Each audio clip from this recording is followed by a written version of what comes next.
Maybe I should have stayed away. Maybe I should have listened to that quiet voice warning me she'd shatter everything good in my life. But I didn't. Somewhere between those late-night glances and the silence she wore like a secret, I began to see the woman behind the name everyone feared. I noticed her the first time 3 weeks ago. She walked into the pizza shop on a bright Tuesday afternoon when sunlight streamed through the windows and made everything feel warm and alive. The bell above the door chimed, and I looked up from wiping down the counter, and there she was. A woman who looked like she had walked straight out of a different world, maybe 60 years old, but carrying herself like someone who had never questioned her place in any room. Mid-size build, but powerful, confident, the kind of presence that made everyone else shrink back without even realizing it. Her hair caught my attention first, fully gray, cut short and spiky in a style that was somehow both elegant and dangerous. Black eyes that seemed to see everything. A face that showed years of hard living, but also strength that had never broken. She wore a black leather jacket over a dark shirt. Jeans that fit perfectly. Boots that looked expensive. Everything about her screamed power and control.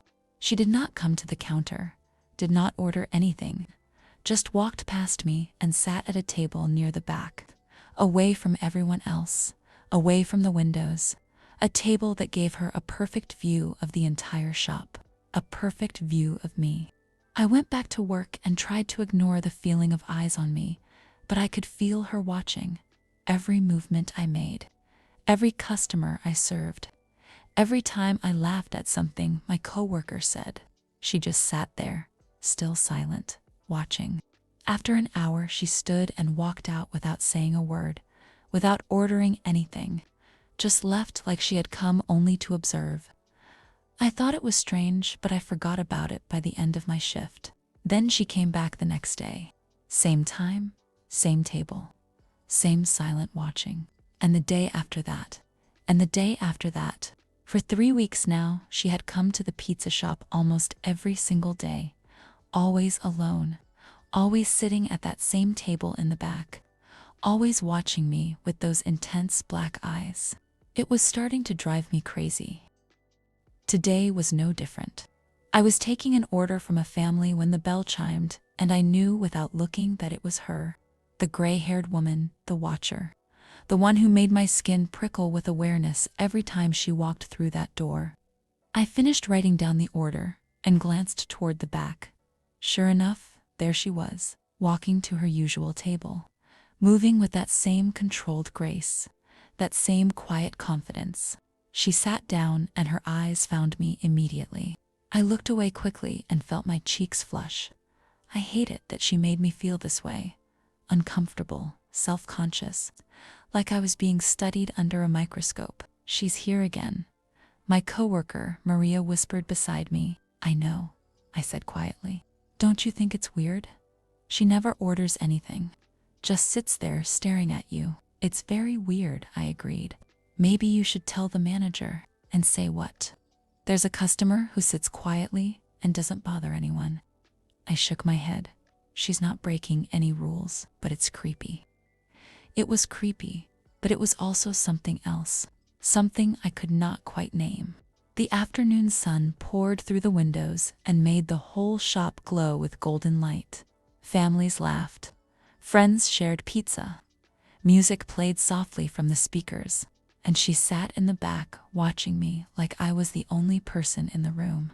I tried to focus on work, on taking orders and making customers happy, but I could feel her gaze like a physical weight. Then I looked away and busied myself with wiping down a table that was already clean. When my shift ended 3 hours later, she was still there, still watching, still silent. I grabbed my bag and headed for the door without looking back, but I could feel her eyes following me all the way out. That night, I could not sleep. I lay in my small apartment staring at the ceiling and thinking about the gray-haired woman who watched me every day. Who was she? What did she want? I pulled out my phone and did something I probably should not have done. I started searching. Gray-haired woman, powerful looking, always alone. black leather jacket. And then I remembered something. Last week, Maria had whispered a name when she saw her. A name that made the other servers go quiet. Isola Castor. I typed the name into the search and my stomach dropped. Article after article, forum posts, news stories that had been scrubbed but still existed in archived pages. Isola Castor, leader of one of the most powerful underworld gangs in the city, involved in the criminal world since her youth, now ran her own separate organization that controlled territory and business that the police could not touch. There were old photos, younger versions of her with the same intense eyes, the same powerful presence, standing with groups of dangerous-looking people, walking out of court buildings, always untouchable. She was a gang leader, a criminal, someone who lived in a world of violence and power, and she had been watching me for 3 weeks. Fear crawled up my spine and settled in my chest. Why would someone like her be interested in me? I was nobody, just a girl who worked at a pizza shop and went home to a tiny apartment every night. Unless she wanted something, unless I was in danger. I put my phone down and pulled my blanket up to my chin. The sunny, warm days suddenly felt less safe. The bright shop where I worked suddenly felt exposed. Tomorrow, she would come again. I was sure of it, and I had no idea what to do about it. But even as fear filled me, something else stirred underneath. Something I did not want to admit. Curiosity, fascination. A strange pull toward this dangerous woman who looked at me like I was something worth watching. I hated that I felt it. Hated that part of me wanted to know why. Wanted to know what those black eyes saw when they looked at me. But I did want to know, and that terrified me more than anything. 2 days later, everything changed. My shift ended late because we had been busy with the dinner rush. The sun had set, and the streets were lit with streetlights and neon signs, still warm, still beautiful in that way cities are at night. I said goodbye to Maria and started walking home. My apartment was only 6 blocks away. I made this walk every night, but tonight something felt different. I was 3 blocks from work when I heard footsteps behind me, heavy, quick, getting closer. I walked faster. My heart started pounding. The footsteps matched my pace. I turned down a side street, thinking I could lose whoever it was, but the footsteps followed. Then a hand grabbed my arm and yanked me backward. I screamed and tried to pull away, but the grip was too strong. A man rough-looking, smelling like alcohol and something sour. "Where you going so fast, pretty girl?" His voice was slurred, threatening. "Let me go." I tried to twist free, but he shoved me against the brick wall of a building. Pain shot through my shoulder. Fear flooded every nerve. "Just want to have some fun." He pressed closer, and I could see his yellowed teeth, his bloodshot eyes. I opened my mouth to scream again, but he covered it with his dirty hand. This was it. This was how I died. On a sunny city street that had turned dark and dangerous. Then I heard it. The roar of an engine, loud and powerful, getting closer fast. Headlights flooded the alley. A black Jeep skidded to a stop at the entrance. The door flew open and she stepped out. Isola Castor. Everything happened so fast. Isola moved like lightning. 1 second, she was getting out of the Jeep. The next, she had crossed the distance between us and grabbed the man by his collar. She lifted him off me like he weighed nothing. Threw him against the opposite wall so hard I heard the impact. "Touch her again, and you die." Her voice was cold, deadly, absolute. The man scrambled to his feet, looked at Isola, and I saw real terror flash across his face. "I didn't know she was yours. I swear I didn't know." He was backing away, hands raised. "Run," Isola said it quietly. But there was something in her tone that made my blood freeze. The man disappeared into the darkness like he had never existed. Isola turned to me. Those black eyes swept over me, checking for injuries, making sure I was okay. "Are you hurt?" Her voice was different now. Still controlled, but with an edge of concern. I shook my head. I could not find words. Could not process what had just happened. She stepped closer, close enough that I could smell leather and something woodsy, close enough to see the sharp angles of her face, the gray hair that looked silver under the streetlights. "You should not walk alone at night," she said, it matter of fact, like it was obvious. "I do it every night." My voice came out shaky. "Not anymore." She turned and walked back to her Jeep. I stood there against the wall, shaking, trying to understand. She had saved me. The dangerous gang leader who watched me every day had just saved my life. She got in the Jeep, and the engine rumbled to life. She looked at me one more time through the open window, and something passed between us again. That same electric current. Then she drove away, and I was alone in the alley with my heart pounding and my mind spinning. She had not asked if I needed a ride, had not demanded thanks, had just handled the situation and left. Like protecting me was the most natural thing in the world. I finally pushed off the wall and made my way home on shaking legs, but I could not stop thinking about her, about the fierce authority in her voice, the way she moved, the way she looked at me. Something had shifted tonight, something fundamental, and I knew nothing would ever be the same. I could not sleep that night either. Every time I closed my eyes, I saw her Isola, stepping out of that Jeep like an avenging angel, moving with deadly precision, throwing that man like he was nothing, protecting me. Why? I barely knew her. She barely knew me. We had never even spoken. So why had she been there at exactly the right moment? Had she been following me? Watching from a distance? The thought should have scared me, should have made me want to call the police, or change my route home, or do something to protect myself from this dangerous woman. But instead, I felt something else entirely. Gratitude, curiosity, and something warm and confusing that I did not want to name. She had saved me. Without hesitation, without expecting anything in return. And the way she looked at me before driving away, like I mattered, like my safety was important. No one had ever looked at me like that before. I got out of bed and walked to the window. The city stretched out below, lights twinkling, life continuing like nothing had changed. But everything had changed.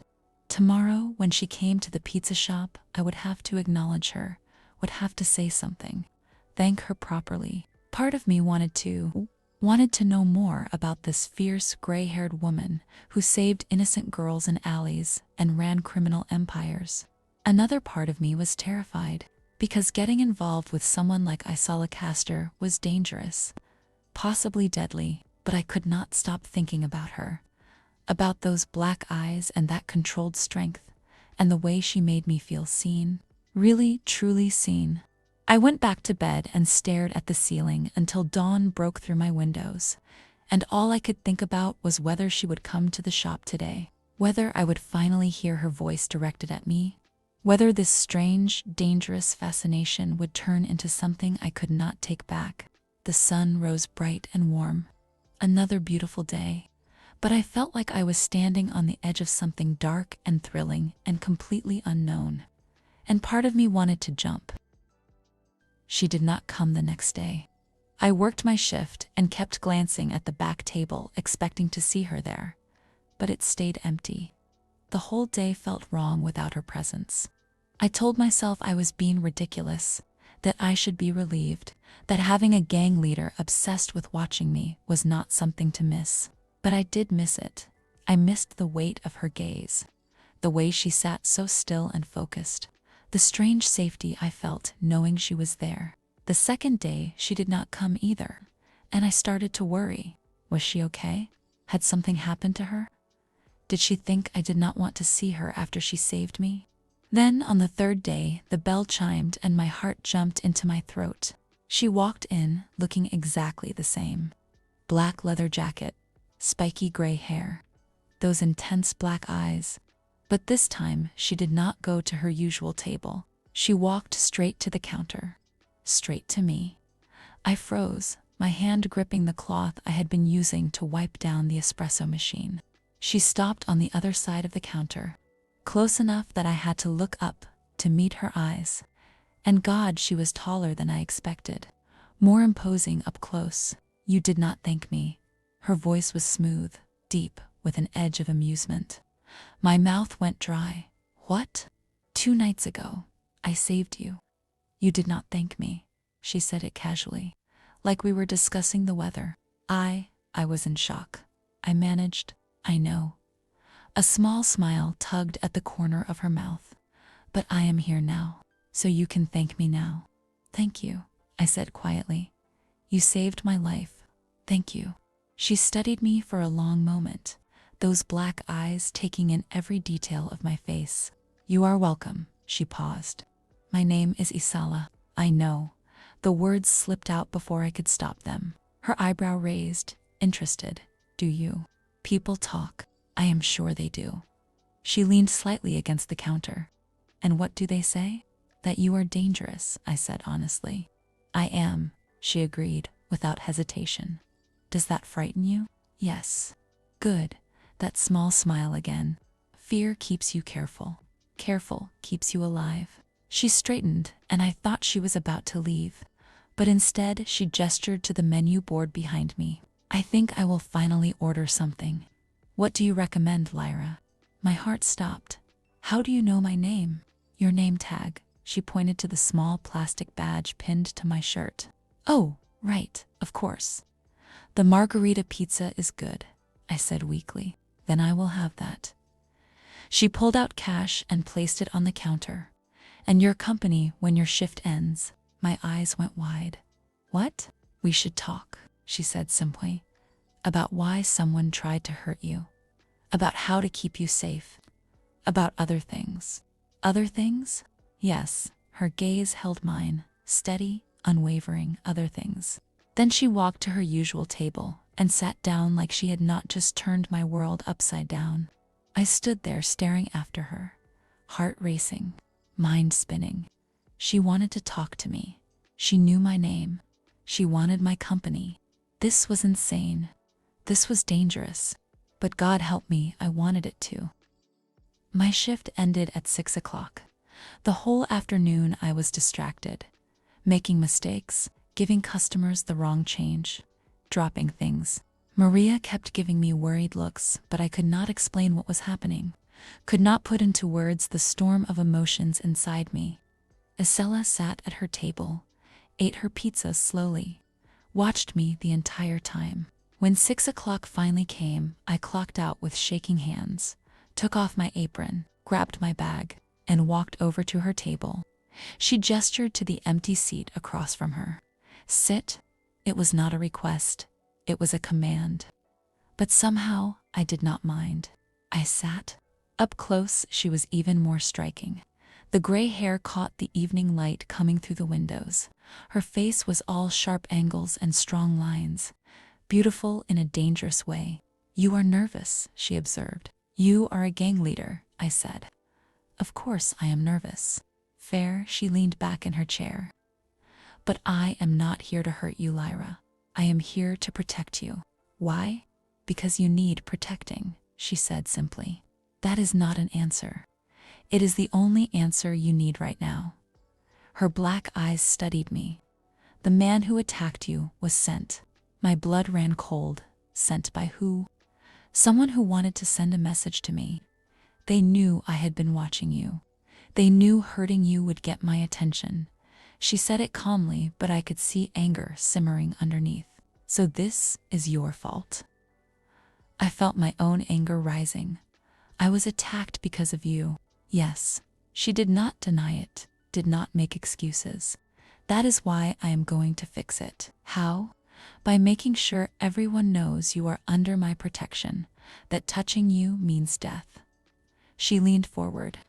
No one will bother you again. I promise you that. I should have been terrified.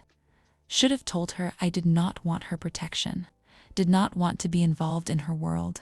But instead I asked why me. Something flickered in her eyes.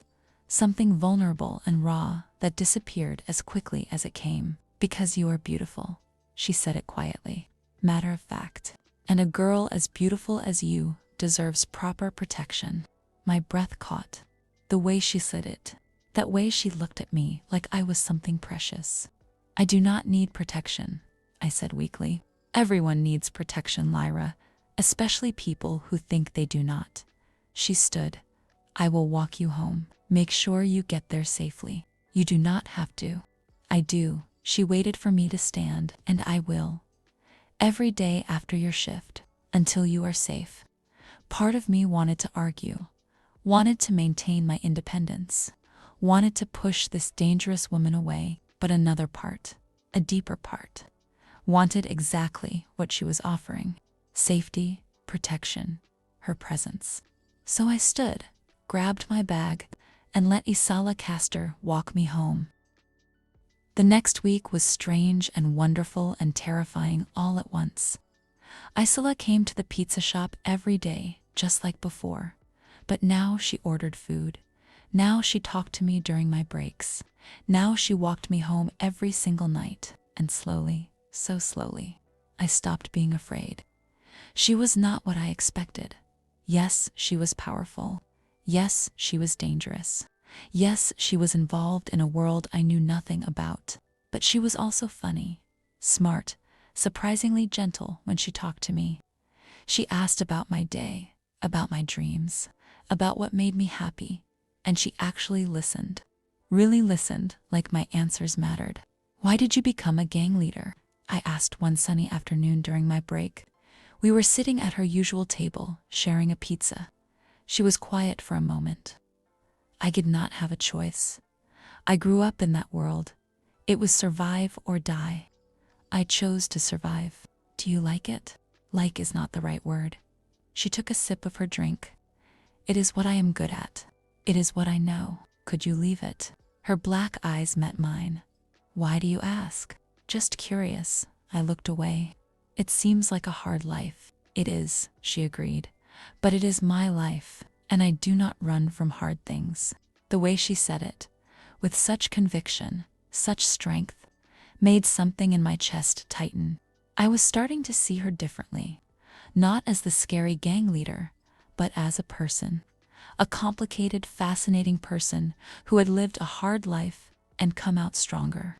You are staring, she said with that small smile I was growing to love. Sorry, I felt my cheeks flush. Do not apologize. I like when you look at me. She leaned forward slightly. I like it very much. My heart started racing. There was something in her voice, something heated and promising. I should get back to work. I stood quickly. Lyra, she caught my wrist gently. Her touch was warm and sent electricity up my arm. You do not need to run from this. From what? From what is happening between us? Her thumb brushed across my pulse point. I see it. I know you feel it too. I pulled my hand away. I do not know what you are talking about. Yes, you do. She stood. But I am patient. I can wait until you are ready to admit it. Then she walked out. Left me standing there with my heart pounding and my skin still tingling where she touched me. But I was not ready to admit it. Not yet. Even though I thought about her every night. Even though I looked forward to seeing her every day. Even though her touch made me feel things I had never felt before. Not yet. But soon. It happened 2 weeks after the attack. I was walking home after my shift. The sun was setting and painting the sky in shades of orange and pink. Beautiful, warm, perfect. Then I saw her, Isola, but not alone this time. She was standing on a corner with 5 other people. Men and women dressed in dark clothes. All of them looked dangerous. All of them clearly part of her gang. They were having some kind of meeting, talking in low voices. One of the men was showing Isola something on a phone. I slowed down, tried to walk past without being noticed, tried to pretend I did not see. But of course, she saw me. Her head turned and those black eyes locked onto mine. For a second, she just looked. Then she said something to her people and walked toward me. My heart started pounding. She crossed the street with that same controlled grace. Caught up to me in seconds. Lyra, my name on her lips sounded like music. Hi, I kept walking. I was just heading home. I know. She fell into step beside me. I will walk with you. You do not have to. You look busy. They can wait. She said it like it was obvious, like nothing was more important than walking me home. We walked in silence for a block. The air between us felt charged. Then she stopped, grabbed my hand, pulled me gently toward the entrance of my apartment building. "What are you doing?" I asked. She did not answer, just looked at me with an intensity that made me forget how to breathe. Then she moved, fast, pressed her lips to my cheek in a kiss that was soft and fierce and full of restrained passion. I froze, completely shocked. She pulled back, her face inches from mine, her eyes dark and heated. "I am sorry," she said quietly. "I could not control myself. You just kissed me." My voice came out breathless. "I know." Her hand was still holding mine. "Every time I see you, every time you smile, every time you look at me with those beautiful eyes, restraint becomes impossible." My cheeks burned. My whole body felt like it was on fire. "I should not have done that," she continued, "but I am not sorry I did." Then she let go of my hand, stepped back, put distance between us. "Good night, Lyra." She turned and walked away.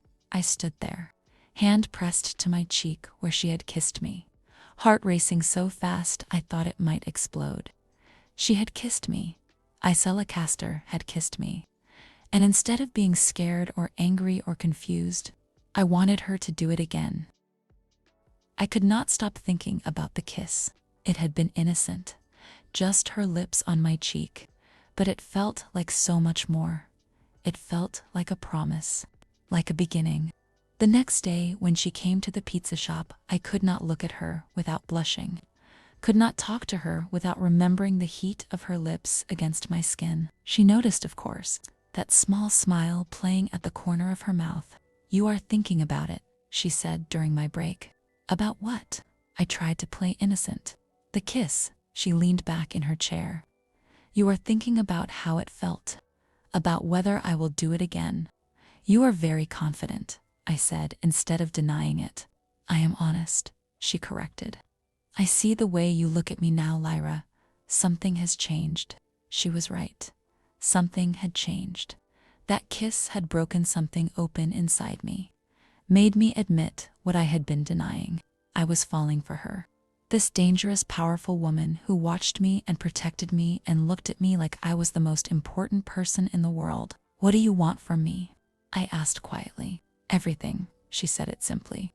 "I want everything you are willing to give." "I do not do casual," I warned. "If this is just some game to you, this is not a game." She leaned forward, her voice intense. "I have never been more serious about anything in my life. You barely know me." "I know enough." Her black eyes held mine. "I know you are kind, strong, beautiful. I know you make me feel things I have not felt in years, maybe ever." My breath caught. "Isola." "Say my name again," she requested softly. "Isola," I whispered. Something heated flared in her eyes. "I want to kiss you properly, not just your cheek, your lips. I want to know what you taste like." My whole body flushed hot. "We are in public." "Then let me take you somewhere private." She stood, extended her hand. "Come with me, Lyra. Let me show you how I feel." I looked at her hand, at her face, at the promise in her eyes. This was it. The moment I decided. The moment I either ran away from this dangerous woman or I fell completely. I took her hand. "Yes," I said. "Show me." Her smile was beautiful, fierce, full of want, and I knew, whatever happened next, whatever this became, I was already lost, already hers. Isola took me to her place. I expected something dark and dangerous, a hideout for a gang leader, but instead it was a beautiful loft apartment with huge windows and modern furniture and art on the walls. "This is yours?" I asked. "Yes." She closed the door behind us, locked it. "I live here, away from the business, away from everything." She moved toward me slowly, giving me time to change my mind, time to run if I wanted to, but I did not want to run. She cupped my face with both hands. Her touch was gentle, almost reverent. "I have thought about this," she said quietly. About touching you, kissing you, making you mine. Then do it, I breathed. She kissed me. It was not gentle. It was fierce and passionate and full of all the restraint she had been holding back. Her lips moved against mine with hunger and need, and something deeper that made my knees weak. I kissed her back, poured everything I had been feeling into it. All the confusion and fear and want that had been building since the first day she walked into the pizza shop. She walked me backward until my back hit the wall. Her body pressed against mine, strong and warm and perfect. "Tell me to stop," she murmured against my lips. "Tell me if this is too much. Do not stop." I pulled her closer. "Please, do not stop." What happened next was beautiful. She undressed me slowly, kissing every inch of skin she revealed, worshiping my body like it was precious. She carried me to her bed, laid me down gently, and then she showed me exactly how she felt. Her hands were surprisingly gentle, exploring, learning what made me gasp, what made me arch, what made me cry out her name. She took her time, building the pleasure slowly, kissing me everywhere, touching me in ways that made me forget my own name. When she finally moved between my legs and her mouth found where I needed her most, I thought I might shatter. The pleasure was overwhelming, perfect. She knew exactly what to do, exactly how to make me fall apart. I came calling her name, gripping the sheets, lost in sensation. She did not stop, kept going until I came again, and again, until I was boneless and trembling and completely undone. Then she crawled up my body and kissed me softly. Let me taste myself on her lips. "You are beautiful," she whispered. "So beautiful." I pulled her close. "Your turn." I wanted to make her feel what she made me feel, wanted to learn her body the way she learned mine. She let me explore, let me kiss and touch and discover what made this powerful woman melt. When I finally made her come, watching her face as she lost control, it was the most beautiful thing I had ever seen. After we lay tangled together, breathing hard, the sunset casting orange light across her bed. "Stay," she said softly. "Stay with me tonight." "Okay." I pressed my face against her neck. "I will stay." And I did. I stayed in her arms all night, feeling safe and wanted and loved. Knowing that everything had changed, that there was no going back. I was hers now completely. The next few weeks were the happiest of my life. Isola and I fell into a rhythm. She would come to the pizza shop during my shifts. We would steal moments together during my breaks. And every evening, she would take me somewhere beautiful. She had a motorcycle, a powerful black bike that roared like thunder. The first time she pulled up outside the shop and handed me a helmet, I hesitated. "Have you never been on a bike?" she asked. "Never." "Then you are missing out." She patted the seat behind her. "Come, trust me." I climbed on behind her, wrapped my arms around her waist, felt the solid strength of her body against mine. When she started the engine, the vibration went through both of us. Then we were moving, fast, the wind in my hair, the sun warm on my skin. She took me to places I had never seen. A lookout point high above the city where you could see for miles. A hidden beach where the water was crystal clear. A field of wildflowers that stretched endlessly under blue sky. Every place was beautiful, but what made them perfect was her. The way she looked at me, like I was more amazing than any view. The way she held my hand, the way she smiled when I laughed. "Why me?" I asked one afternoon. We were lying in that field of wildflowers, her head in my lap, my fingers playing with her short gray hair. "Why you what? Why did you choose me? You could have anyone. Why a girl who works at a pizza shop?" She opened her black eyes and looked up at me. "Because you are real, because you see me, not the gang leader, not the reputation, just me." My chest tightened. "I do see you. I know." She reached up and touched my face. "That is why I love you." My breath caught. "What?" "I love you, Lyra Voss." She said it simply. Honestly, I have from the moment I saw you, and I will for the rest of my life. Tears filled my eyes. Isola, you do not have to say it back. She sat up, cupped my face. I know this is fast. I know I am not easy. But I needed you to know. I love you too.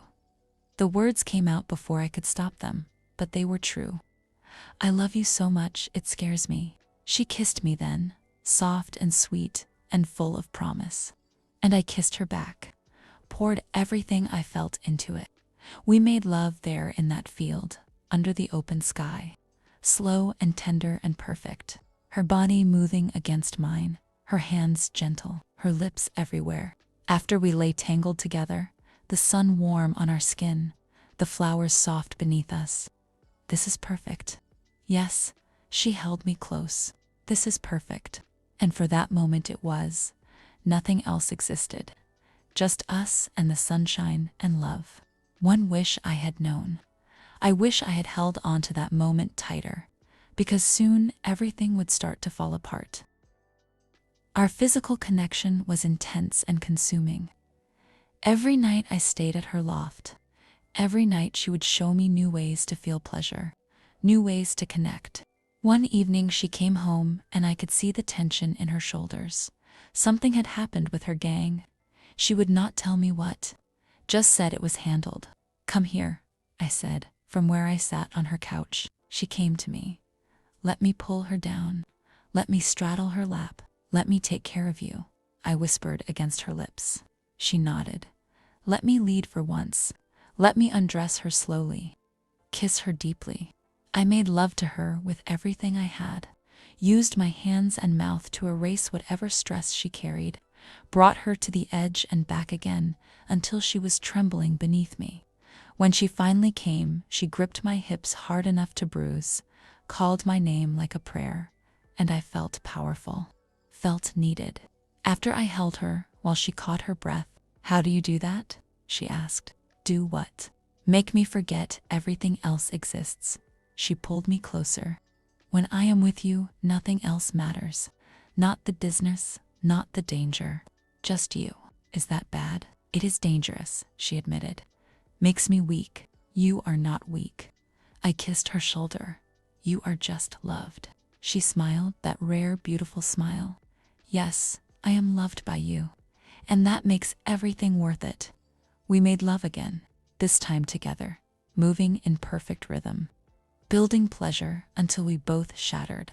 The weeks passed in a blur of sunshine and joy.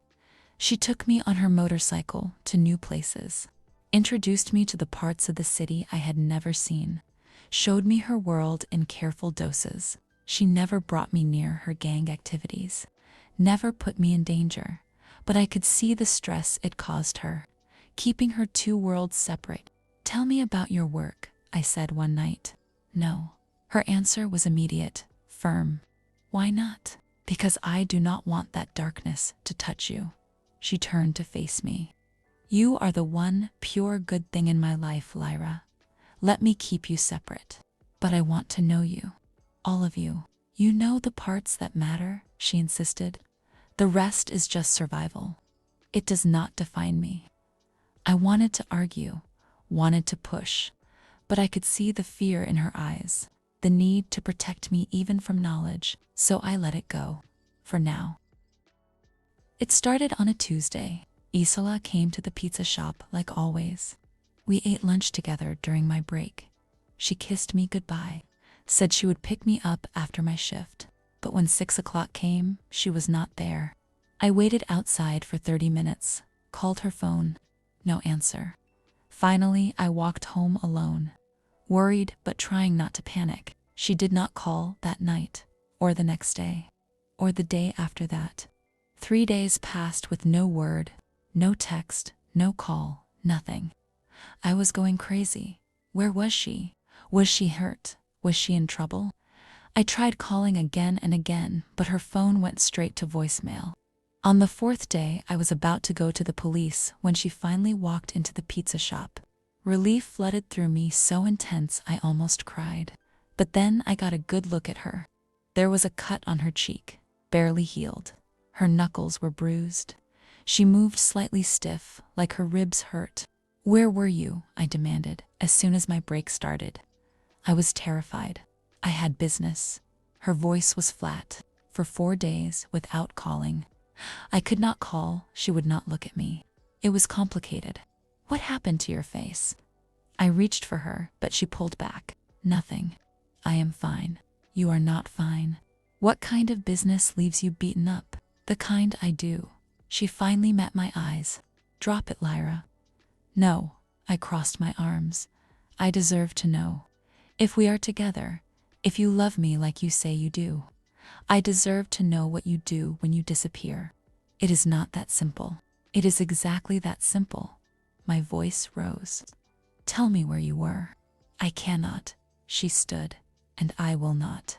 For your own safety." "My safety." I laughed bitterly. "I am not safe when I do not know if you are alive or dead for 4 days." She flinched. "I am sorry, but this is my life, Lyra. Sometimes I have to disappear. Sometimes I cannot contact you. You need to accept that." "I will not accept that." I shook my head. "This is not how relationships work. This is how mine works." She turned to leave. "I have to go." "Isola," I called after her. "Wait." But she did not wait. Left me standing there angry and scared and confused. That night, I cried myself to sleep, because I loved her so much, but I did not know if I could live like this, loving someone who disappeared into danger and would not tell me why. Isola came back 2 days later. She showed up at my apartment after midnight. I opened the door to find her standing there. More bruises, more cuts, exhaustion written on her face. "I am sorry," she said immediately. I wanted to stay angry, wanted to make her explain, but seeing her hurt like that broke something in me. I pulled her inside, sat her down. "Got first aid supplies?" "Let me see," I said softly. She let me clean the cut on her face, examine the bruises. She winced when I pressed on her ribs. "These need to be checked properly," I said. "You might have broken something. They are just bruised." She caught my hand. "I am fine." "You are not fine." Tears filled my eyes. "Every time you disappear, you come back more hurt." "How long before you do not come back at all?" "Do not say that." She pulled me onto her lap. "I will always come back to you." "You cannot promise that." I pressed my face against her neck. "Not in your line of work." She was quiet for a long moment, just held me. Then she spoke. "Leave it with me." "Leave what?" "I will figure it out." She pulled back to look at me. "I will find a way to make this work, to keep you and keep you safe. The only way to keep me safe is to leave that world." I said what I had been thinking for days. Leave the gang, start over. "With me?" Her jaw clenched. "It is not that easy." "Why not?" "Because people do not just leave. Because I have responsibilities. Because if I try to walk away, they will see it as weakness, and they will come for me." She stood, paced, and "They come for me, they will come for you. So what? We just keep living like this. You disappearing and coming back hurt. Me never knowing if each goodbye is the last one. I do not know." She ran her hand through her gray hair. Frustrated. "I need time to think." "How much time?" "I do not know that either." She turned to me. "But I love you, Lyra. That has not changed. Will never change." "Love is not enough," I said quietly. "Not if it gets you killed." She flinched like I had hit her, but she did not argue, because we both knew I was right. She left that night, and I lay awake wondering if this was sustainable, wondering if love was really enough to overcome the danger and secrets and disappearances. I was starting to think it was not. The disappearances became a pattern. Isola would be there every day, attentive, loving, perfect. Then, suddenly she would be gone. 3 days, 5 days, once an entire week. Each time she came back with new marks, new bruises, new cuts that she would not explain. Each time I begged her to leave the gang life. Each time she said it was complicated. "You are choosing them over me," I said one night, after she returned from another week-long absence. "I am not choosing anyone," she insisted. "I am trying to keep everyone alive, including you, by lying to me, by keeping secrets, by keeping you out of it." She raised her voice. "Rare for her. Do you know what they would do to you if they knew how much you mean to me? Do you have any idea the kind of danger you would be in? So instead, I just sit here and worry," I shot back. "Wait for you to come home. Hope you are not dead somewhere. That is not fair. None of this is fair." Tears streamed down my face. "I love you, but I cannot live like this. I cannot keep wondering if each time I see you is the last time." She pulled me close. I know, and I am sorry, but I do not know how to fix this." "Yes, you do." I pushed her away. "You just will not do it. If I leave, they will hunt me down. They will hurt me, and probably you too. Then we run, we hide. We start over somewhere they cannot find us." "You do not understand." She shook her head. "There is nowhere they cannot find me. I know too much. I am too valuable. They will never let me go." "So what?" My voice broke. "This is it. This is all we get." She looked at me with such pain in her black eyes. "I am trying, Lyra. I swear I am trying to figure this out." But weeks turned into months and nothing changed. She still disappeared, still came back hurt, still refused to tell me what happened. And slowly, painfully, I started to realize something. This was never going to change. Not unless I made it change. The breaking point came for months into our relationship. Isola had been gone for 6 days. No call, no text, nothing. I had barely slept, barely eaten, just worried myself sick. When she finally showed up at the pizza shop, I did not run to her, did not throw myself into her arms like usual. Instead, I walked past her without a word, served other customers, ignored her completely. She followed me during my break, cornered me in the storage room. "What is wrong?" she demanded. "What is wrong?" I laughed bitterly. "You disappear for almost a week, come back looking like you were in a fight, and you ask what is wrong. I told you. I had business. That is not good enough anymore." I turned to face her. "I need more than that. I need honesty. I need to know where you go, what you do, who you are when you are not with me." "I cannot tell you that." Her jaw clenched. "I have told you why." "Then this cannot continue." The words hurt coming out. This. "It cannot continue." She went very still. "What are you saying?" "I am saying I cannot do this anymore, Isola." Tears filled my eyes. "I love you. God, I love you so much it hurts. But I cannot keep living like this. The worry, the fear, the not knowing." "So you want to break up?" Her voice was dangerous, low. "I want you to choose me," I said desperately. "Choose me over the gang. Leave that life. Start fresh, with me." "I cannot." "Then yes." The words broke me. "We need to break up." She moved fast, grabbed my arms. No, you do not mean that." "I do." I tried to pull away, but she held firm.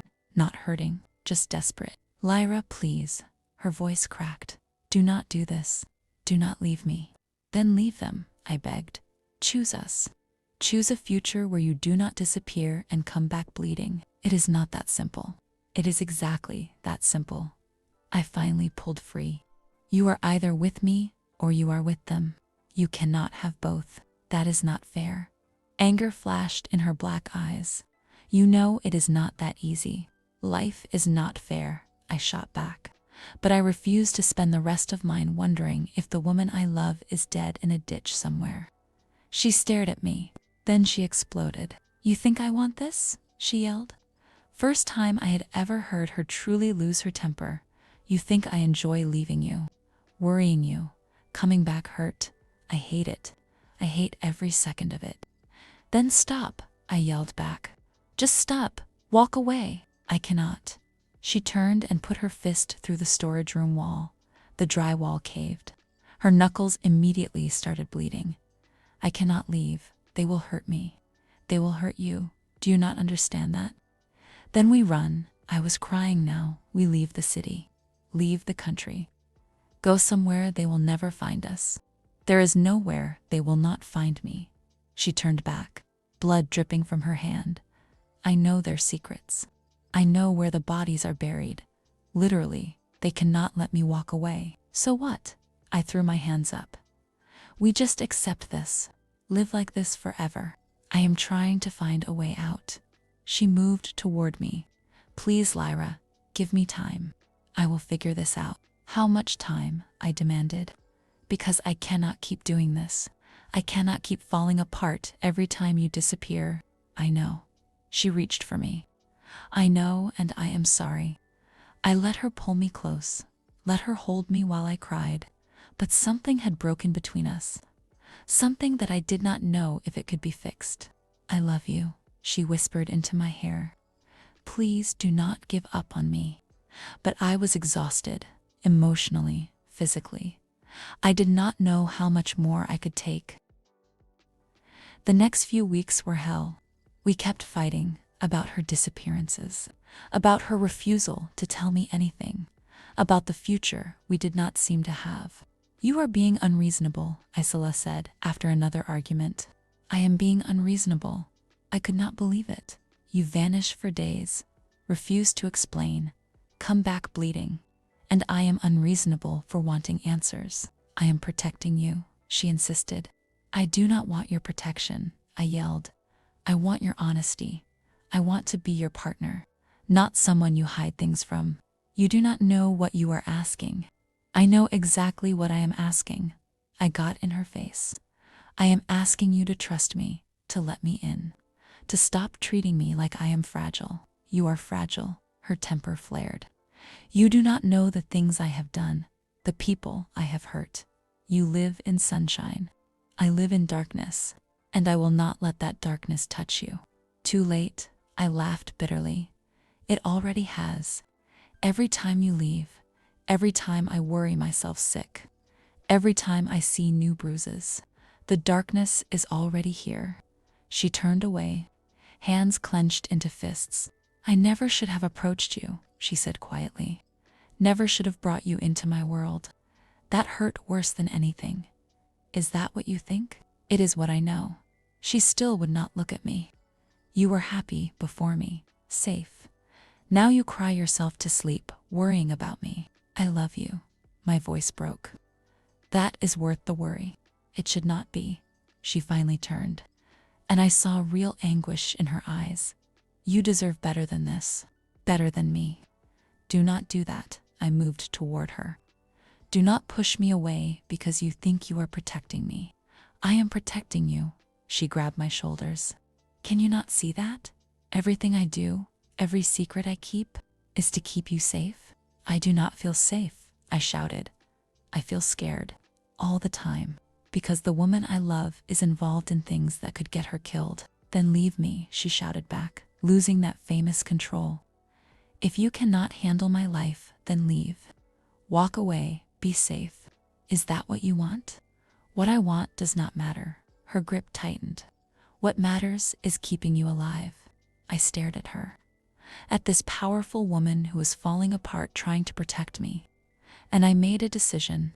Maybe you are right, I said quietly. Maybe we should not be together. She went very still. You do not mean that. I do, even though it killed me. This is not working, Isola. We keep hurting each other, keep fighting. Maybe it is time to stop. No. She pulled me against her. No. You cannot leave me. You are the only good thing in my life. Let me go. I tried to push her away. Never. She held tighter. I will fix this. I will find a way. Just give me more time. I have given you months. Tears streamed down my face. Nothing has changed. Nothing will change.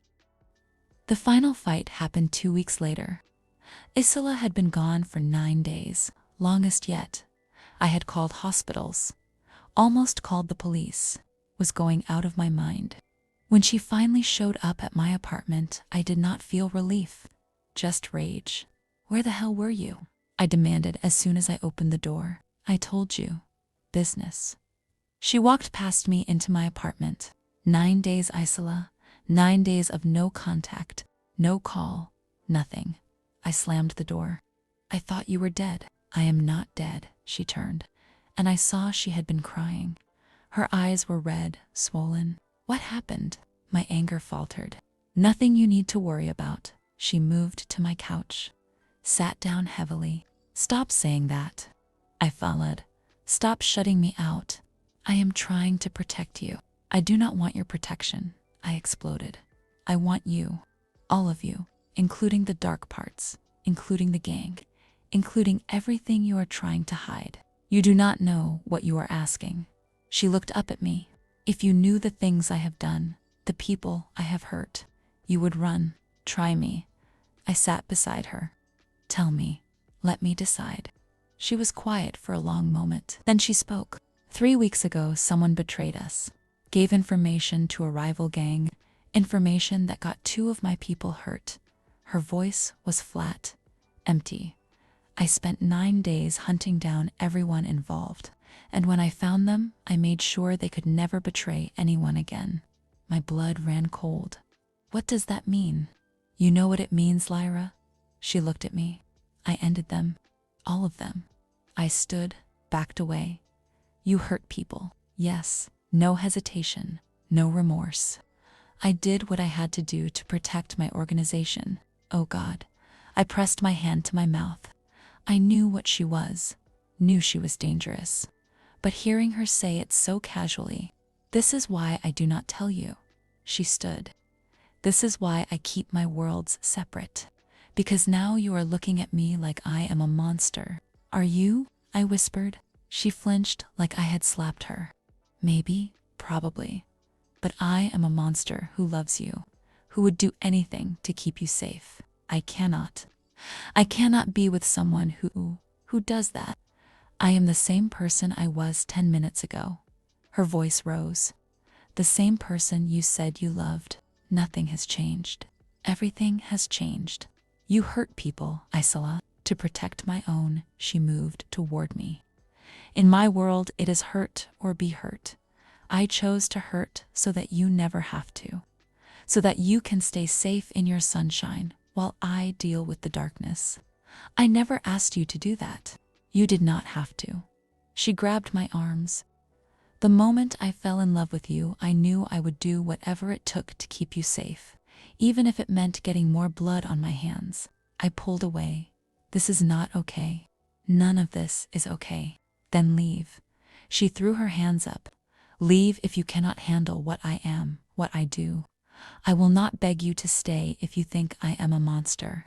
You are not a monster. I was crying so hard I could barely breathe, but I cannot. I cannot be with someone who, I just cannot. So that is it. Her voice was dangerously quiet. All these months, all this love, you are just walking away. I have too. It felt like my chest was caving in. For my own sanity, for my own safety, I have to. She stared at me. Then something in her eyes went cold, distant. Fine. She turned toward the door. If that is what you want, Isola, wait. She spun back, grabbed my face, kissed me hard and desperate, and full of everything we were about to lose. I kissed her back, sobbed against her lips, held on to her like she was the only solid thing in the world. When we broke apart, we were both crying.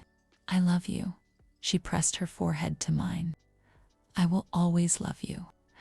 I love you too, I choked out, but I cannot do this. I cannot live like this.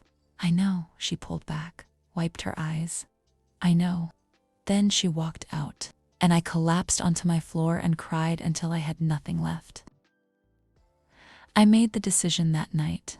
I could not stay in this city, could not risk running into Isola, could not handle seeing her and breaking all over again. So I started planning my escape. I called my cousin Maya in Seattle, asked if I could stay with her for a while. She asked questions, but I could not explain. Just said I needed to get away. Start fresh. She said yes. Thank God, she said yes. I gave notice at the pizza shop, told them family emergency, packed my life into 2 suitcases, Changed my phone number so Isola could not call. I knew she would try to find me. Knew she would use her resources, her connections, so I had to be smart. I withdrew all my money in cash, bought a bus ticket under a fake name, left my car behind, left everything that could be traced. 3 days after our final fight, I left. I walked out of my apartment at 4 in the morning, took a taxi to the bus station, bought a coffee, and waited for my bus with my heart breaking into smaller and smaller pieces. Part of me hoped she would show up, would find me somehow, would beg me to stay, but she did not come. The bus pulled up. I climbed on, found my seat, and as we pulled away from the station, I looked back at the city one last time. Goodbye, Isola. Goodbye to the woman I loved. Goodbye to the life we could never have. I cried the entire 12-hour bus ride to Seattle. Seattle was gray and rainy and nothing like the sunny city I left behind. Maya lived in a small apartment near the university. She worked as a nurse and was gone most days, which was good because I did not want to talk, did not want to explain. I just wanted to disappear. I got a job at a coffee shop, different from the pizza place, but similar enough. Serving people, smiling, pretending I was okay, but I was not okay. Every day I thought about Isola, wondered where she was, what she was doing, if she was looking for me. Every night I dreamed about her gray hair, her black eyes, the way she touched me, the way she loved me. I would wake up crying, reaching for someone who was not there. Maya tried to get me to open up, to tell her what happened, but how could I explain? How could I tell her I fell in love with a gang leader, that I ran away because I could not handle the violence and secrets? So I said nothing, just went through the motions. Work, home, sleep, repeat. 3 months passed like this. 3 months of barely living, just surviving. I lost weight, stopped caring about my appearance, stopped caring about anything, really. You need to talk to someone, Maya said one night. You are falling apart. I am fine, I lied. You are not fine. You cry yourself to sleep every night. You barely eat. You look like a ghost. She sat beside me. What happened, Lyra? Who hurt you? No one hurt me. Technically true. I hurt myself by leaving. I needed to get away. From what? From everything. I pulled my knees to my chest. Please, Maya. I cannot talk about it. Not yet. She sighed but let it go. Okay, but when you are ready, I am here. I nodded, but I did not think I would ever be ready to talk about Isola, about the love we had, about the future we lost. Some things were too painful to put into words, so I kept it inside. Let it eat at me. Let the pain become my constant companion. 3 months of this, 3 months of existing without really living, and then everything changed. What I did not know was that Isola had been looking for me since the day I left. She went to my apartment, found it empty, talked to my landlord, got nothing. She went to the pizza shop.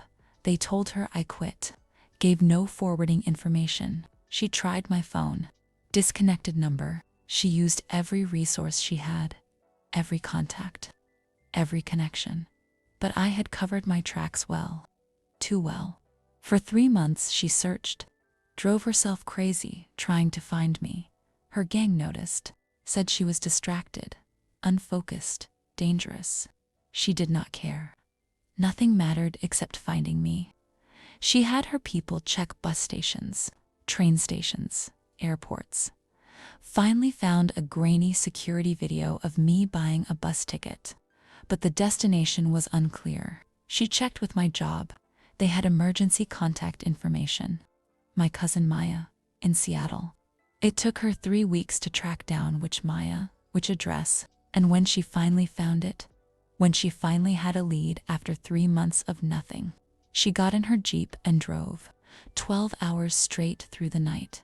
Did not stop, did not sleep. She had to find me, had to see me. Even if I did not want to see her, she could not live without me anymore. Could not breathe without knowing I was okay. So she drove through the rain and darkness toward Seattle, toward me, not knowing if I would forgive her, not knowing if we could fix what broke between us, just knowing she had to try. I was walking home from work when I saw the black Jeep. My heart stopped. No, it could not be. She could not have found me. The Jeep pulled up beside me. The window rolled down, and there she was. Isola, my Isola, looking exhausted, desperate, beautiful. Lyra. My name on her lips broke something open inside me. I stopped walking, stared at her. How did you find me? Does it matter? She got out of the Jeep, moved toward me. You are here. You are alive. That is all I care about. You should not have come. I backed away. We are done, Isola. I left for a reason. I know why you left. She kept coming, and I understand. But please, please just listen. There is nothing to say. There is everything to say. She reached me, grabbed my hands. I love you. I have loved you every single day you have been gone, and I cannot do this without you. Tears filled my eyes. I will change, she said desperately. I will leave the gang, leave that life, start over with you, just please. Please give me another chance. I stared at her. You said you could not leave. I was wrong. She pulled me closer. Or maybe I was scared. But these 3 months without you, they have been hell. And I realized nothing is worth losing you. Not the power, not the money, not any of it. They will come after you, I whispered. You said so yourself. Then we run, we hide. We go somewhere they will never find us. She cupped my face. I will change my identity, my appearance, everything.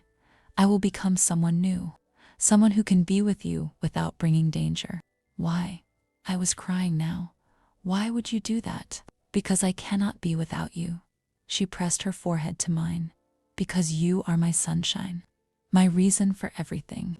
Because I love you more than I love my own life. I wanted to believe her, wanted so badly to fall into her arms and say yes. But I was scared. Scared of getting hurt again. Scared of losing her. Scared of everything. How do I know you will not disappear again? I asked. How do I know this is real? You do not, she admitted. You have to trust me. Trust that I mean it this time. That I will do whatever it takes to make this work. I do not know if I can. My voice broke. Then let me prove it. She pulled back to look at me. Let me show you.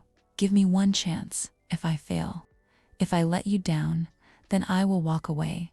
I will let you go. But please, please let me try.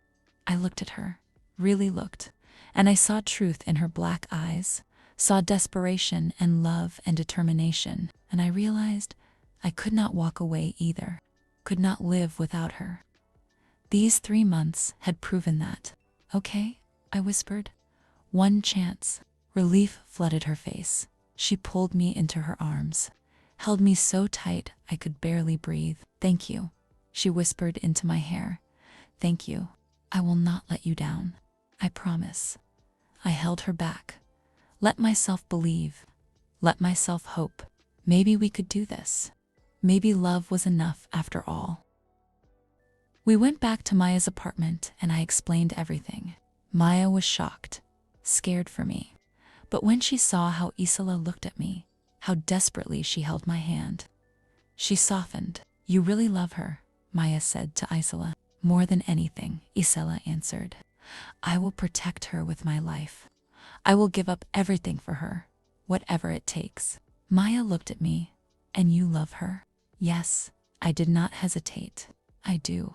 Then I will help, Maya decided. Whatever you need, I am here. That night, Isola explained her plan. She would go back to the city, tie up loose ends with her gang, make it look like she was stepping back slowly, not disappearing suddenly, which would raise alarms. It would take a few weeks, maybe a month, but she would be careful, would not let anyone suspect. And then, I asked, then I come back here.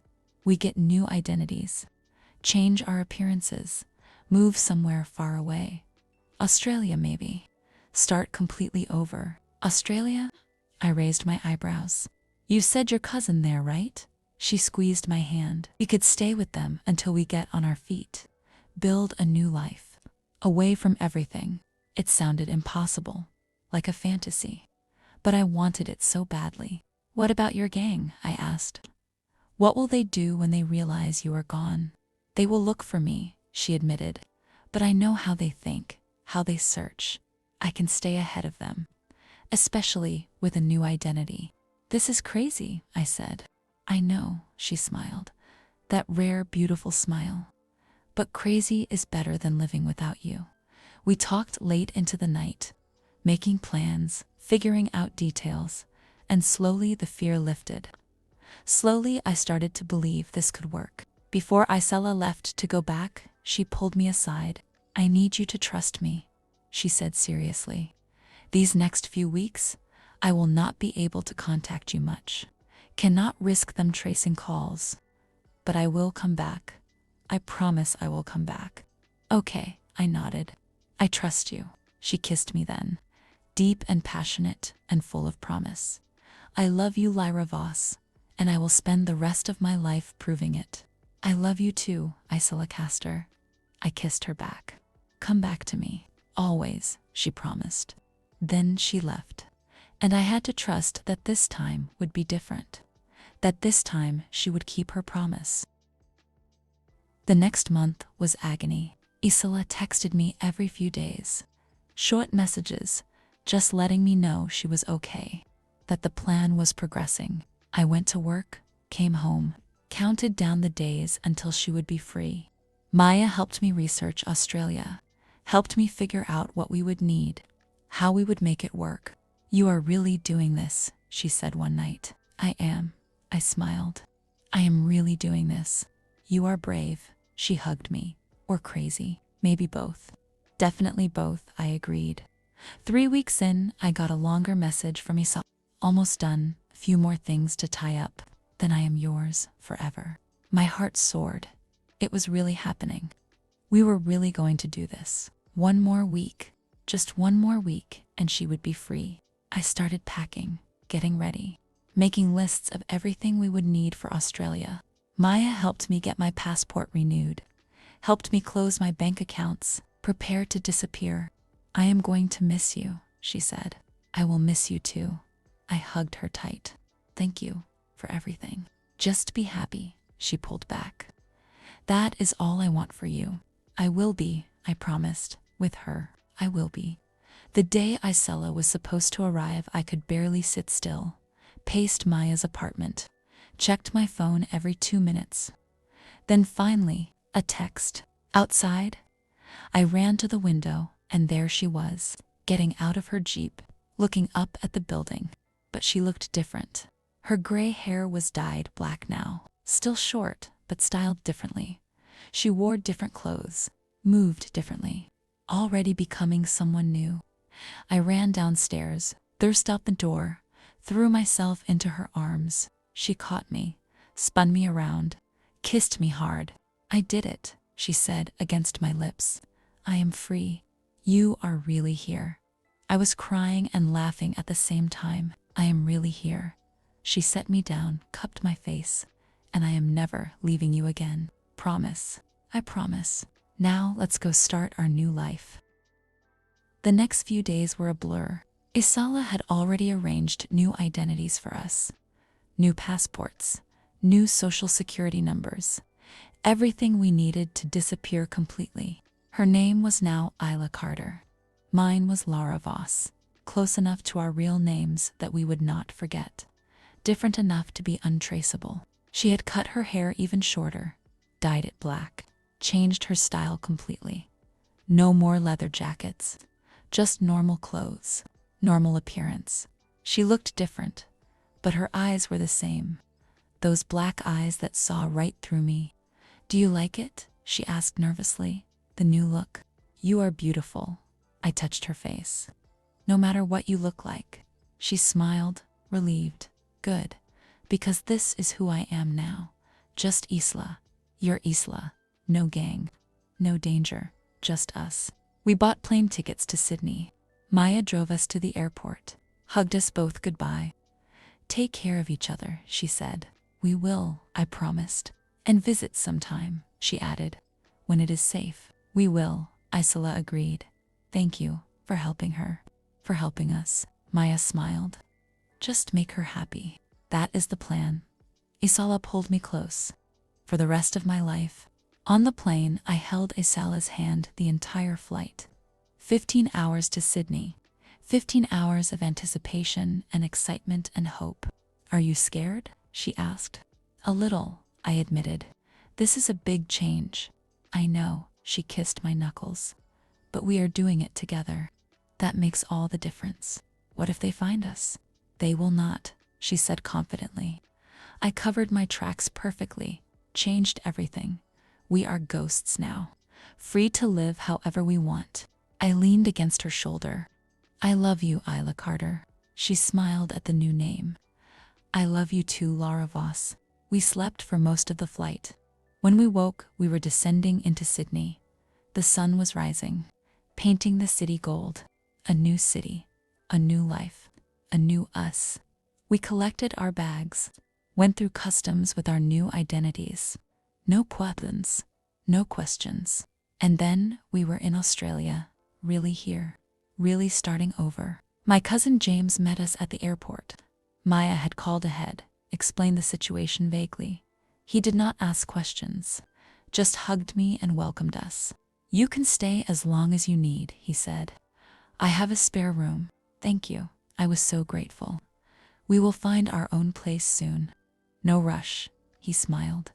Family helps family. He drove us to his apartment, showed us the room, left us to settle in. Isola and I collapsed onto the bed, exhausted from travel, from everything. We did it, I whispered. We did. She pulled me close. We are free. I kissed her, soft and sweet. What happens now? Now, she smiled. Now we build our life, get jobs, make friends, be normal, together. Normal sounds perfect, I agreed. And it did. After all the drama and danger and pain, normal sounded like heaven. The first few weeks in Sydney were an adjustment. Everything was different.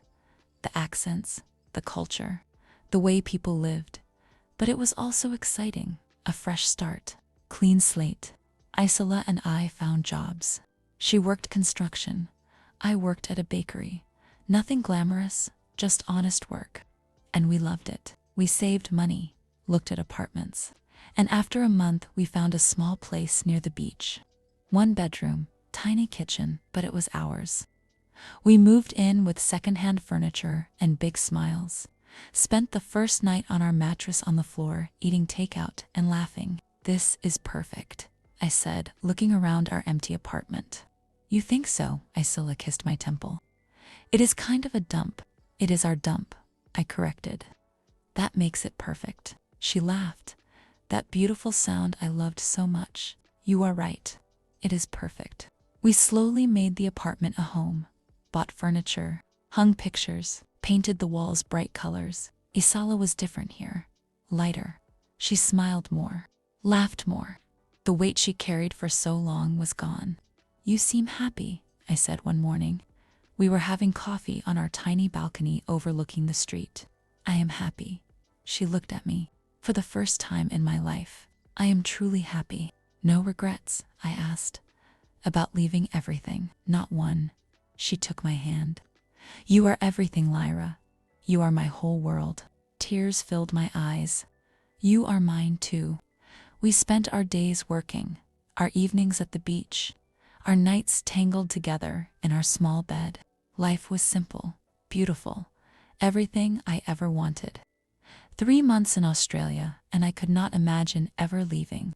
We should get married, Isola said one night. We were lying in bed, her fingers tracing patterns on my skin. What? I propped myself up to look at her. Married, she repeated. I want to marry you. Make this official. Spend forever with you. My heart swelled. Are you proposing? I am, she sat up. I do not have a ring yet, but I will get one. The most beautiful ring I can find. And I will ask you properly, but I wanted you to know. I want to marry you, Lyra. Yes, I did not need the ring. Did not need the fancy proposal. Yes, I will marry you. She smiled so wide, kissed me hard. Really, really, I kissed her back. I want forever with you too. That night we made love with new intensity, new meaning. We were not just together, we were forever. And lying in her arms after, feeling complete, feeling home, I knew we had made the right choice. All the pain, all the fear, all the struggle. It was worth it for this, for us, for forever. Isola bought me a ring the next week. Simple silver band with a small diamond. Nothing flashy, but perfect for us. She took me to the beach at sunset. Got down on one knee in the sand. Lyra Voss, she said my name like a prayer. Will you marry me? Will you spend forever with me? Yes, I pulled her up, kissed her. Yes, yes, yes. She slipped the ring on my finger. It fit perfectly, like it was made for me. We decided on a small ceremony, just us and a celebrant on the beach. James as our witness. 2 weeks later, on a beautiful sunny Saturday, we got married. I wore a simple white dress. She wore dress pants and a button-up shirt. We were barefoot in the sand. We said our vows, promised forever, promised to love and cherish and protect each other. When the celebrant said we could kiss, my wife kissed me like I was the most precious thing in the world, and I kissed her back, poured all my love into it. We were married, legally, officially, forever. That night we went back to our apartment, and we made love as wives for the first time. Isola undressed me slowly, reverently, like unwrapping a gift. You are so beautiful, she whispered, kissing every inch of skin she revealed. So are you. I reached for her shirt, unbuttoned it, pushed it off her shoulders. We moved to the bed, skin against skin, hearts beating together. She kissed me deeply, her hands exploring, learning me all over again. Like this was the first time. I arched into her touch, gasped when her fingers found where I needed her most. She moved slowly, building the pleasure gradually, her mouth on my neck, my breasts lower. When she settled between my legs and her tongue found me, I cried out, gripped the sheets, lost myself in sensation. She brought me to the edge. Then over, I came calling her name, shaking and gasping and completely undone, but she did not stop, kept going, building me up again, until I came a second time, then a third. Finally, she crawled up my body, kissed me softly, let me taste myself on her lips. My wife, she whispered. My beautiful wife, I echoed. Then I positioned myself over her. Now let me love you. I kissed down her body, learned every place that made her gasp, made her moan, made her lose control. When I finally tasted her, she arched off the bed, hands gripping my hair, holding me there. I worked her with my tongue. My fingers brought her higher and higher until she shattered. She came beautifully, my name on her lips, her body trembling beneath me. After we lay tangled together, sweaty and satisfied and so in love. I love you, Mrs. Carter, she said against my hair. I love you too, Mrs. Voss, I smiled. Or should we both be Carter? I do not care what we are called. She pulled me closer. As long as we are together. We made love twice more that night, slow and tender, fast and desperate, each time better than the last. And when we finally fell asleep, wrapped around each other, I knew this was it. This was forever. This was everything. We had made it. Through all the darkness, through all the pain, to this beautiful, bright future. Together, always together. 6 months later, we were completely settled into our new life. Isola got promoted at her construction job. I became assistant manager at the bakery. We were making good money, building a real future. We bought better furniture, decorated our apartment properly, made it truly ours. Every morning we woke up together, had coffee on our balcony, talked about our day. Every evening we cooked dinner together, ate on our small table, shared stories from work. Every night we fell into bed, sometimes making love, sometimes just holding each other, always together. "Are you happy?" Isola asked one Sunday morning. We were lying in bed, sunlight streaming through the windows, completely relaxed. "I am so happy." I rolled to face her. "Are you?" More than I ever thought possible. She tucked my hair behind my ear. "I never thought I could have this. A normal life, a wife, peace. You deserve it." I kissed her softly. "You deserve all of it." "So do you." She pulled me close. "Thank you." "For what?" "For not giving up on me, for giving me a second chance, for loving me even when it was hard. Always," I promised. "I will always love you." We made love slowly that morning, savoring each other. No rush, no fear, just love. After we showered together, made breakfast, spent the day at the beach. Isola taught me to surf. I was terrible at it, but we laughed the whole time. Fell in the water over and over, kissed in the waves. This was our life now, simple, beautiful, perfect. No more gang, no more danger, no more disappearing. Just us, building our forever. One day at a time. Sometimes I thought about our old life, about the city we left, about the people we used to be, but I did not miss it. Did not regret anything, because this life with Isola, this quiet, happy, normal life, this was what I always wanted. "I love you," I said that night as we lay in bed, her arms around me, her heartbeat steady against my back. "I love you too." She kissed my shoulder. "Forever." "Forever," I agreed. And I knew it was true. We had forever. We had fought for it, bled for it, sacrificed for it, and now we had it. Our sunshine, our peace. Together, always together, forever.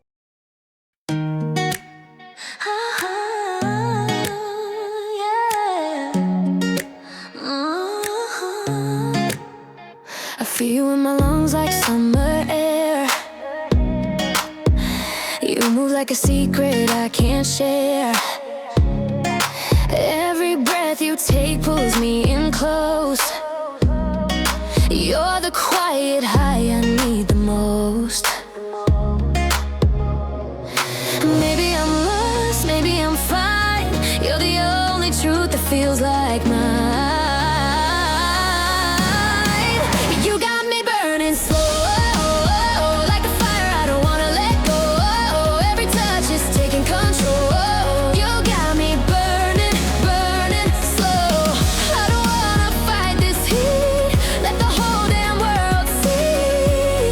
You got me burning slow. You taste like whiskey and midnight wine. A little danger in your design. We don't need forever to feel this way. Just your heartbeat next to mine today. Oh, maybe I'm lost, maybe I'm gone. I don't care as long as you're the one.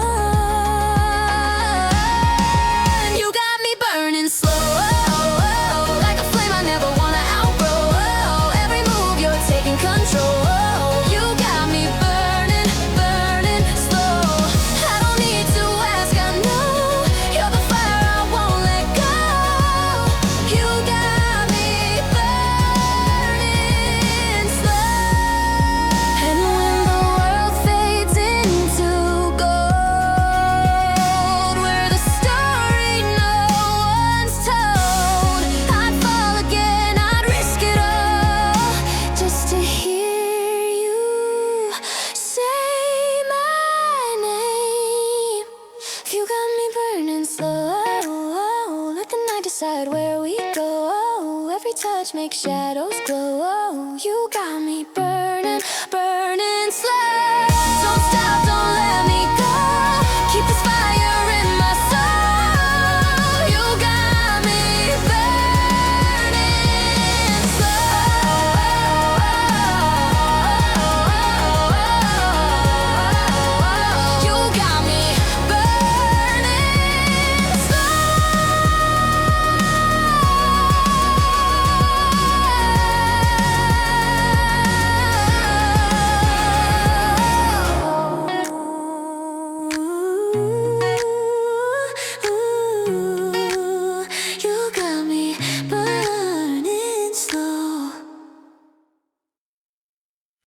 Thank you for watching Sapphic Story Hour. Please like, subscribe, and share your thoughts in the comments. Until next time, bye-bye.